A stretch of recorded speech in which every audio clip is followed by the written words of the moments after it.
इस वीडियो में जो आवाज आप सुनेंगे वह जगतगुरु श्री कृपालु जी महाराज की वाणी है। एक त्रिशंकु नाम का राजा था।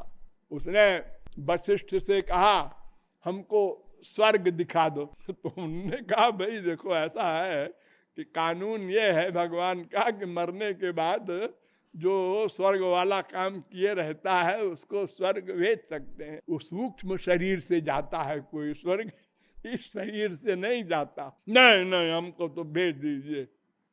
क्या बकबक पीछे पड़ गया, भेज दीजिए भेज दीजिए। कलकत्ता बंबई है क्या भेज दे। तो विश्वामित्र के पास गया और उनसे कहा महाराज हम वहां गए थे, उन्होंने मना कर दिया, आप तो भेज सकते हैं भेज दीजिए। विश्वामित्र और वशिष्ठ में बहुत लड़ाई चलती थी, बहुत अधिक। बहुत बार विश्वामित्र ने वशिष्ठ पर हमला किया, हर बार हार गए, क्योंकि विश्वामित्र क्षत्रिय थे और वशिष्ठ ब्राह्मण थे। तो ब्राह्मण की तपश्चर्या भक्ति की थी उनकी, श्री कृष्ण भक्त थे और ये तपस्या के बल पर थे। तो कोई भी बल श्री कृष्ण के आगे क्या काम करेगा, हर बार हार जाए और कहे ब्रह्म तेजो बलम बलम।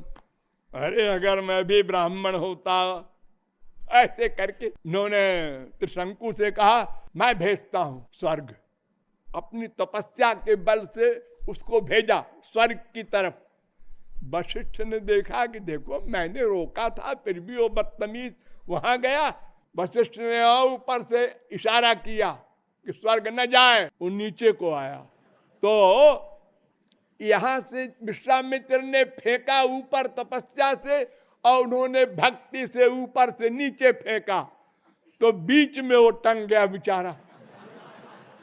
तो विश्वामित्र ने कहा अच्छा तू रुका रहा, मैं स्वर्ग बना देता हूं तेरे लिए वहीं पर। तो स्वर्ग बना दिया। लेकिन वही विश्वामित्र दूसरे दिन ये तय कर लिए कि अब युद्ध नहीं करेंगे, सामने हार जाते हैं, छुप के मारेंगे वशिष्ठ को। और वशिष्ठ की कुटी के पीछे फरसा लेकर बैठ गए कि ये सो जाए तो मैं काट दूं उसको। उसी समय अचानक रात को 12 बजे वशिष्ठ की बीवी अरुंधति ने पूछा पति से कि इस समय दुनिया में सबसे बड़ा तपस्वी कौन है। वशिष्ठ ने कहा विश्वामित्र है।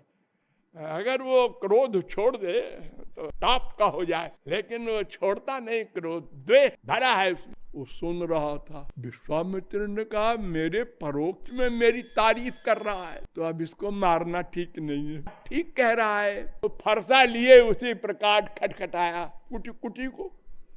मैं विश्वामित्र हूँ, आपकी शरण में आया हूँ। खोल दिया, फरसा सामने रख दिया। हम आपको काटने आए थे। उन्होंने कहा हाँ आप समझे, तुम जाओ ब्रह्मर्षि हो जाओ। इसी जन्म में ब्राह्मण बना दिया उसको।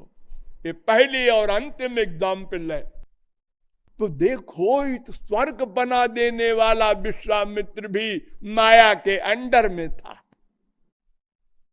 बिना भगवान की कृपा के माया नहीं जाएगी, बड़ी बड़ी सिद्धियां मिल जाएंगी।